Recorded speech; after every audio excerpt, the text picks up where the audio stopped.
Bonjour, je m'appelle Tina Diamond. Je suis auteur, compositeur et interprète de musique dance pop en anglais, en français et en espagnol. Mais pour les prochaines quelques minutes, je vais être votre conférencière. Je vais vous parler de l'Association de la dystrophie musculaire Canada et des maladies neuromusculaires. Alors j'espère que vous êtes prête pour votre petit cours 101 sur les dystrophies musculaires. On donne le nom de dystrophie musculaire à un ensemble de maladies neuromusculaires caractérisées par une faiblesse et une atrophie progressive des muscles volontaires qui contrôlent les mouvements du corps. Et au Québec, il y a environ 3000 personnes atteintes de dystrophie musculaire qui sont inscrites à l'Association de la dystrophie musculaire Canada. Mais vous savez, dystrophie musculaire, c'est à peu près comme dire le mot fruit.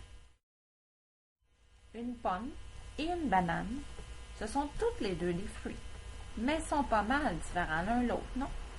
Alors, comme les fruits, il y en a au-dessus d'une centaine de sortes de dystrophie musculaire.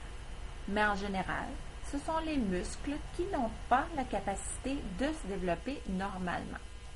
Sachez qu'en plus des différentes sortes de dystrophie musculaire, il y a différents degrés de gravité, ce qui veut dire que la maladie progresse ou se détériore plus ou moins vite selon chaque cas.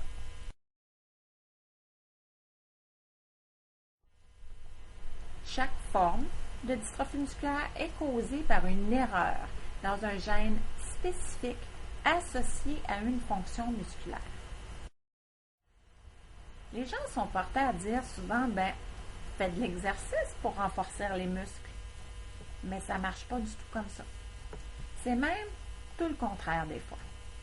Si on se met à faire des exercices, comme lever des poids,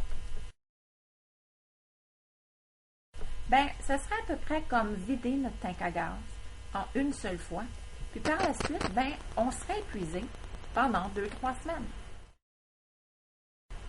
Par contre, c'est important pour chacun d'entre nous qui avons une dystrophie musculaire de conserver, de maintenir, d'entretenir le peu de force qu'on a en faisant ce qu'on est capable de faire. Si on laisse tout le monde faire tout à notre place, c'est certain que notre état de santé peut se détériorer plus rapidement. Alors, c'est à notre avantage de rester le plus actif possible sans s'épuiser. Ça ne veut pas dire de ne pas nous donner un coup de main quand vous voyez très bien qu'on a besoin d'aide, là. Il ne faut surtout pas vous gêner. En général, on sent tout et on bouge tout, aussi peu soit-il. Les capacités mentales ne sont pas affectées et la maladie en tant que telle ne cause pas vraiment de douleur. Mais, et c'est un gros mais, souvent ce qui arrive, c'est que ce sont les conséquences d'être assis à journée longue pendant des années de temps ou une scoliose très prononcée qui fait qu'il y a des nerfs qui se coincent. Et puis ça fait mal. Ça peut aussi tellement se coincer qu'il y a certaines personnes qui ne ressentent plus un doigt, une main, une jambe, etc. Les dystrophies musculaires sont des maladies génétiques.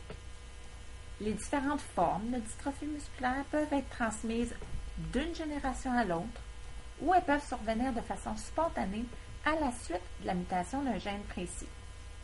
Contrairement à ce qu'on pourrait croire, les dystrophies musculaires ne sont pas des maladies exclusivement infantiles.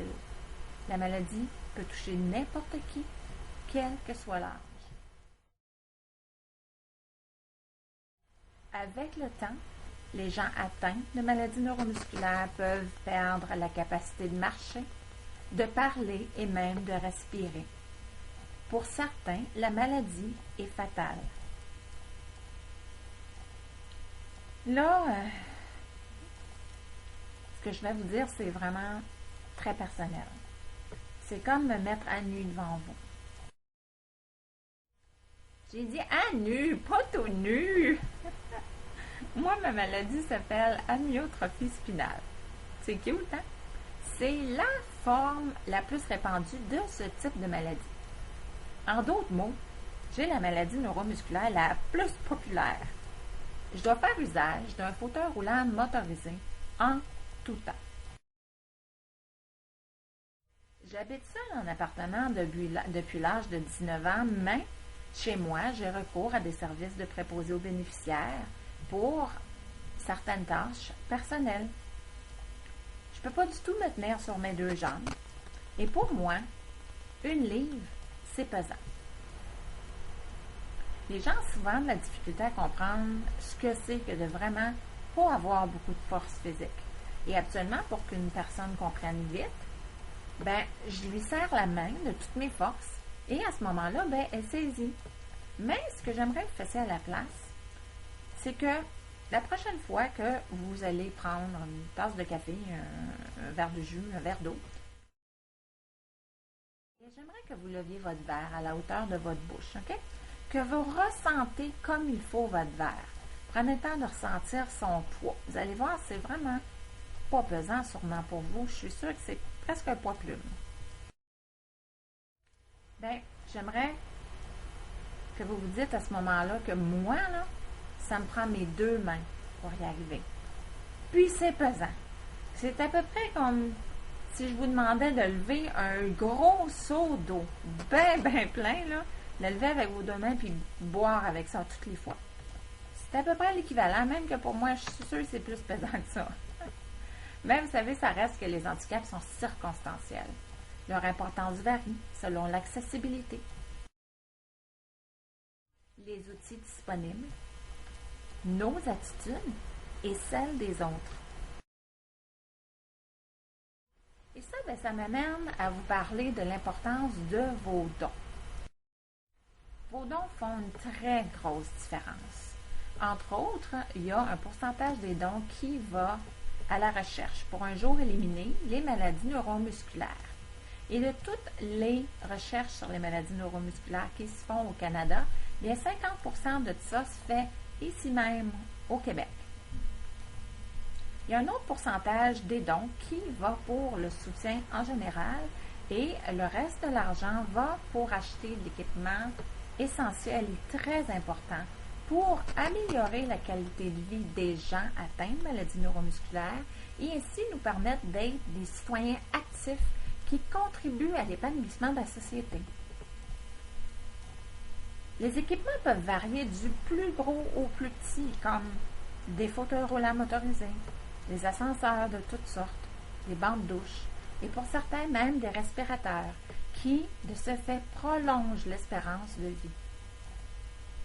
Et je ne sais pas si vous le savez, mais tout ce qui tombe dans la catégorie d'équipement orthopédique, ça coûte des prix de fou. Sérieusement. Alors, on a vraiment besoin de l'Association de la dystrophie musculaire Canada pour nous aider à les acheter. Je peux vous dire que dans mon cas, depuis que je suis toute jeune, l'Association de la dystrophie musculaire Canada m'a aidé à obtenir à un moment donné un lit orthopédique ainsi qu'un matelas bien spécial, des rampes portatives super pratiques. Et il n'y a même pas un an de ça, quand je suis déménagée dans mon nouvel appartement à Rimouski, j'avais besoin d'un lève-personne très spécifique. Et l'Association de la dystrophie musculaire Canada me l'ont accordé très rapidement et sans problème. Eux, ils comprennent que quand quelqu'un a besoin d'équipement, c'est tout de suite, pas dans 6 mois, 1 an ou plus encore. Quand quelqu'un a plus besoin d'équipement, pour X, Y raison, cet équipement-là est transféré à quelqu'un d'autre dans le besoin.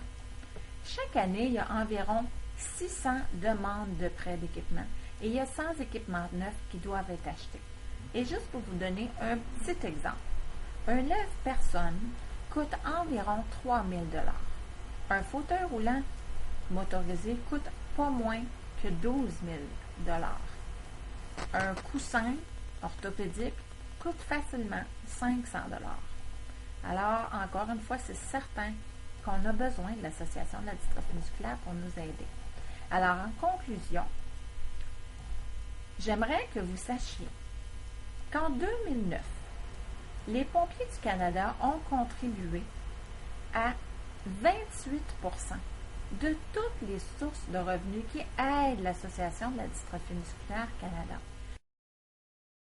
Alors, au nom de tous ceux qui ont une maladie neuromusculaire, j'aimerais en profiter pour vous dire un gros merci à tous les pompiers du Canada et merci à vous tous qui donnez généreusement. Alors, je vous remercie beaucoup et à la prochaine.